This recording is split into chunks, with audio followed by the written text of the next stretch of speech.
नाज़रीन, हमें ज्वाइन किया है नोटेड स्कॉलर और इकोनॉमिस्ट जनाब डॉक्टर हकान नजीब साहब। बहुत शुक्रिया डॉक्टर साहब आपके वक्त के लिए। एक तो यही आज देख रहे हैं, ये जो आज शरह सूद में कमी हुई है, तो क्या हमारी मैशत की सेहत जो है वो बेहतरी की जानब जा रही है? एंड सेकेंडली, IMF के साथ नाराज़गी का इज़हार हो रहा है हुकूमत की तरफ से, जो चंद दिन पहले बयान था डार साहब का, और फिर ये जो हमने कम की है शरह सूद, ये उनकी मर्ज़ी से की है, ये भी उनके लिए नागवार होगा? डॉक्टर साहब आपने बहुत से कलीदी सवाल सामने रखे हैं। एक तो बात बिल्कुल क्लियर है कि पाकिस्तान में एक क्लियर गुंजाइश बन गई थी कि हम शरह सूद को कम करें। ये क्यों है? पाकिस्तान की जो इन्फ्लेशन है वो 9.6% पर हेडलाइन इन्फ्लेशन क्लॉक हुई है पिछले माह, और जो शरह सूद थी वो 19.5% पे। सो इसका गैप 10% का बन गया था। इसका मतलब है कि हम कहते हैं रियल जो इंटरेस्ट रेट है वो 10% पॉजिटिव हो गया था। सो बिल्कुल क्लियर गुंजाइश थी। सो उस पर अमल करते हुए 2% कमी की। ये एक प्रूडेंट फैसला है, ये एक डायरेक्शनली भी ठीक फैसला है। पर मैं फिर कहता हूं, मैंने पिछली जब मॉनेटरी पॉलिसी स्टेटमेंट आई थी और उसमें शरह सूद को उतना कम नहीं किया गया जितना कम कर देना चाहिए था, तो इस मॉनेटरी पॉलिसी स्टेटमेंट में खुद उन्होंने कहा है कि जो पेस ऑफ डिसइन्फ्लेशन है, यानी कि जो कीमतों के बढ़ने की शरह में कमी है, वो एक्सीड कर गई है मॉनेटरी पॉलिसी कमेटी की एक्सपेक्टेशन को। और याद रखिए, मेरे ख्याल में ये IMF की भी जो एक्सपेक्टेशन है उसको भी एक्सीड कर गई है। IMF के इस वक्त डिसीजन के बगैर MPC मूव नहीं कर सकती। मैंने पाकिस्तान का 13-16 का ये जो प्रोग्राम है, जो वाहिद प्रोग्राम है पाकिस्तान ने कंप्लीट किया है, उसको जिसे आप कहेंगे एंकर किया है। सो आई एम वेरी श्योर कि जब भी हम कोई ऐसा कदम उठाते हैं, हम कोई काम करने जाते हैं, हम IMF के साथ ज़रूर इंगेज करते हैं, और उसके बाद ही जाकर कलीदी फैसला तो चले MPC का होता है, बट डिस्कशन जरूर होती है। इसका मतलब है कोई कॉन्फ्लिक्ट नहीं है, कोई बीच में नहीं है। लेकिन एक र्यूमर कह लें, खबरें भी आ रही हैं, डॉलर के क्रैश की बात हो रही है, वर्ल्ड में इकोनॉमिक विंटर एक दफ़ा फिर सेट इन हो रही है। ऐसा कुछ हो रहा है या जस्ट लोगों को वैसे ये कहानियां हैं? आप अगर इसकी भी इजाज़त दें तो मैं समझा दूंगा, क्योंकि मैं इंटरनेशनली काम करता हूं और मैं डॉलर को भी उतने ही करीब देखता हूं जितना रुपए की कदर को देखता हूं। देखिए, होने क्या जा रहा है? होने ये जा रहा है कि अगले माह, यानी कि जो अब मॉनेटरी पॉलिसी उनकी है, फेड रिजर्व मीटिंग जब होगी, यानी कि जो US का फेडरल रिजर्व है, तो उन्होंने अपना 25 पॉइंट, ये इस वक्त कंसेंसस है 25 BPS, यानी कि 0.25% अपना जो रेट है उसको कम करना है पॉलिसी का। सो एक रुपए में एक कमज़ोरी जैसे होती है अगर हमारी शरह सूद कम हो, इसी तरह डॉलर में ये सोचा जा रहा है, और डॉलर वीकन भी होगा क्योंकि उनकी शरह सूद कम होगी। बट शरह सूद यूरोपियन बैंक भी आज करने जा रहा है थोड़ी देर में। तो ये सारे काम चल रहे हैं। अभी जो चीन और सऊदी अरब की जानिब से ये खबरें आ रही हैं कि वहां पर जो वज़ीर आज़म गए हैं चीन के, उस तरफ जो डील हो रही है, ये खबरें आ रही हैं कि लोकल करेंसी में तिजारत होगी। तो अगर ऐसा हो जाता है तो डॉलर जो है वो कहाँ रहेगा? डॉलर तो क्रैश कर जाएगा। और ये भी खबरें आ रही हैं कि 80% डॉलर जो है वो नीचे गिर जाएगा।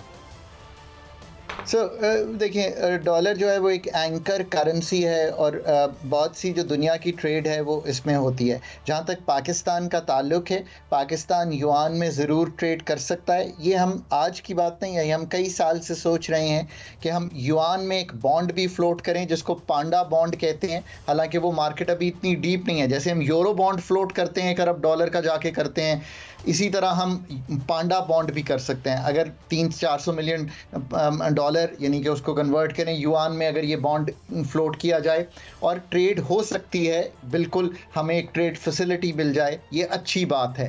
डॉलर का जो क्रैश करना है, आज भी देखिए ना, सबसे बड़ी कंपनीज वहीं की हैं, एक्सपोर्ट भी वहीं की है, इनोवेशन भी वहीं पे होती है, डॉलर की ही ट्रेड है अभी भी। आई डोंट थिंक कि इतनी जल्दी कोई डॉक्टर साहब, अगर मैं सादा सवाल पूछूं, सादा सवाल एक आम आदमी के लिए, लेमैन के लिए, वो ये कि डॉलर आपके नज़दीक क्या गिरता नज़र आ रहा है पाकिस्तानी रुपए के अगेंस्ट? और अगर गिरता नज़र आ रहा है तो आपके जहन में क्या है कि कहाँ तक ये गिर सकता है, if at all it is coming down?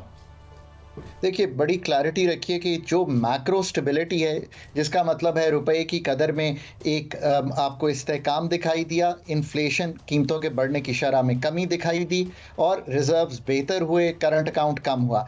इसका कुल्ली तौर पर ताल्लुक, काजी साहब, कुल्ली तौर पर IMF की एंगेजमेंट से है। अगर IMF की इंगेजमेंट बरकरार रही और अक्टूबर में प्रोग्राम बोर्ड से अप्रूव हो गया, जो कि मुझे कभी उम्मीद है कि होना चाहिए, अगर वो हो गया। और सब आलमी सतह पर पेट्रोलियम मसनूआत की कीमतें गिर रही हैं और ये भी खबरें आ रही हैं कि बड़ी तेज़ी से पेट्रोल की कीमतें जो हैं वो सस्ती होंगी, तो पाकिस्तान में भी आपको नज़र आ रहा है सर कोई बड़ी यानी कमी पेट्रोलियम मसनूआत की कीमतों में? Certainly, so that's the good news for the people of Pakistan. Brent जो है वो $71 के करीब आ गया है, ये $90 पे था। आने वाले दिन जो हैं, आज 12 है, 16 को जब पेट्रोल पंप पे जाएंगे तो मतलब सिंगल डिजिट में नहीं, मेरा ख्याल है 10 से 12 रुपए की कमी जो है पेट्रोल पंप पे लोगों को मिलेगी। मगर मेरा वही सवाल डॉक्टर साहब के डॉलर के अगेंस्ट हमारा रुपया कितना स्ट्रेंथन होगा? जी, अगर आप उसमें थोड़ी सी इजाज़त दें, तो अगर तो पाकिस्तान का प्रोग्राम हो जाता है, रिजर्व्स आज 2 माह की कवर पे $9.5 अरब के हैं। अगर रिजर्व्स का बिल्डअप इसी तरह चलता रहता है तो जो रुपया है वो एटलीस्ट मुस्तहकम रहेगा और कोई उसमें जिसे कहेंगे प्रेशर नहीं आएगा। खुदा न खास्ता अगर कोई प्रोग्राम में और डिले होता है, ज़खायर पे प्रेशर आता है, तो फिर कोई ऐसी सूरत हो सकती है। Otherwise I think the currency is stable, reserves are building up. यानी गोया आप ये कह रहे हैं कि अदर थिंग्स बीइंग इक्वल, यानी IMF अगर आ जाता है तो फिर हमारा रुपया यहीं खड़ा रहेगा जहां है। एम आई राइट? दुरुस्त कह रहे हैं काजी साहब आप।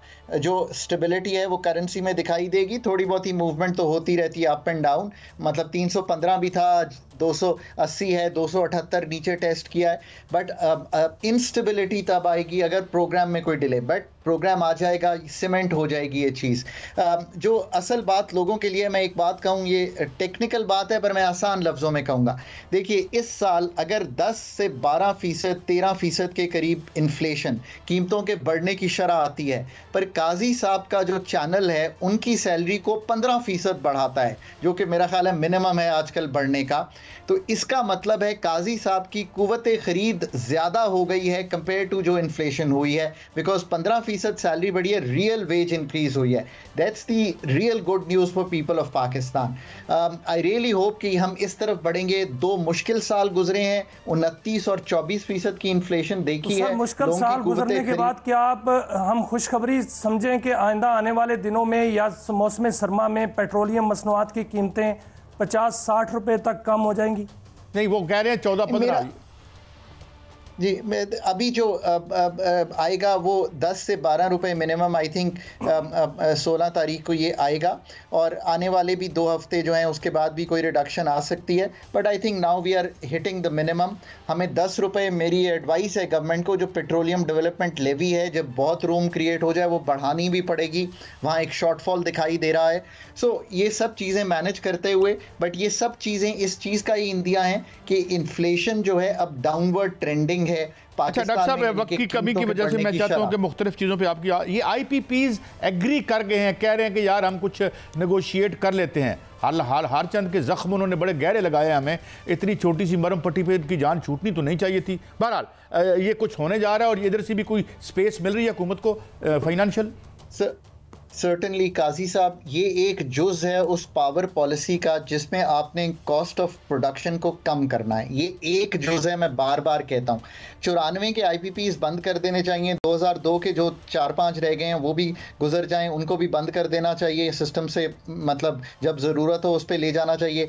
15 के जो IPPs ऑनवर्ड्स लगे हुए हैं, इनकी एक रीप्रोफाइलिंग सी कर लेनी चाहिए, जो पब्लिक सेक्टर में उनकी भी, जो बाहर के हैं उनकी भी। 2026-27 में वैसे ही ये ख़त्म हो जानी है इनकी। मतलब ये मैं गुजारिश करूं, आप हैरान हो जाएंगे मैं क्या बात कह रहा हूं।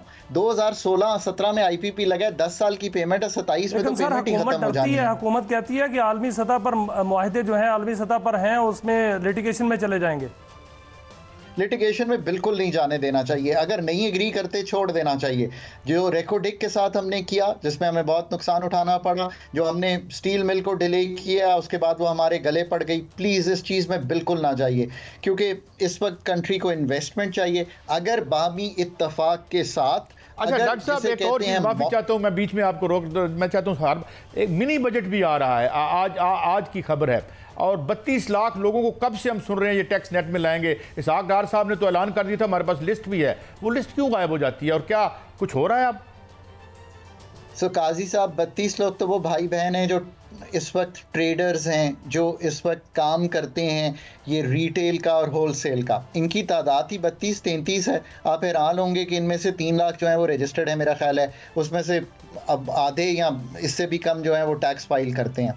तो 32 लाख का फिगर तो यहाँ से आ रहा है। मैं होल हार्टेडली स्टेट को सपोर्ट करता हूँ, कोई भी हुकूमत हो, और अब नहीं कर रहा, पिछले कई सालों से टेबल पर फाइनेंस की बैठकर भी हमेशा यही बात कहता रहा हूँ, आज भी यही बात कहता हूँ। दूसरी बात आपकी ये मिनी बजट की 100 अरब का शॉर्टफॉल है पहले 2 माह में, अगर तो सितंबर में शॉर्टफॉल कंटिन्यू किया और बढ़ गया, जो कि 1200 अरब की कलेक्शन ना हो सकी सितंबर के माह में, तो आपको IMF को साथ रखने के लिए कोई ना कोई नए टैक्सेस का इजरा करना पड़ेगा। ये बात शायद दुरुस्त है।